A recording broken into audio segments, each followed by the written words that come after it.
Merci Madame la Présidente. Bonjour Madame la Ministre. Je respecte votre combat pour le budget de la défense et celui de nos exportations.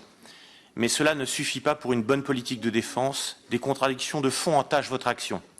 Contradictions de fond sur la notion même de souveraineté qui fonde tout, puisque la défense est au cœur de l'État. Sont évoquées par votre gouvernement et votre majorité, en même temps que la souveraineté nationale, une armée européenne, une souveraineté européenne, une co-souveraineté sur notre domaine ultramarin et enfin, confusion des confusions, une mutualisation de notre dissuasion. Votre dérive sémantique amène à ne plus savoir qui vous financez au juste. L'armée française qui se bat seule face à l'islamisme au Sahel, la future armée européenne ou une armée supplétive de l'OTAN, au demeurant bien isolée, comme vous l'avez constaté vous-même lors de la réunion de l'OTAN, consacrée aux incidents graves face à la marine turque. La souveraineté est une et ne se partage pas. Le reste camoufle mal un fédéralisme qui n'ose pas dire son nom. Contradiction de fond également sur la dissuasion. D'un côté, vous en financez sans état d'âme la modernisation. De l'autre, vous ouvrez la boîte de Pandore d'un dialogue stratégique européen qui entraîne l'idée d'une mutualisation de la force de frappe nationale. La force de frappe ne se partage pas ou elle n'est ni légitime ni crédible.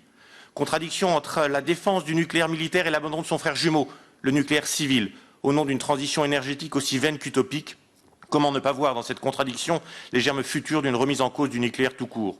Enfin, contradiction entre une LPM de renaissance que vous semblez respecter et les abandons consentis à la coopération européenne.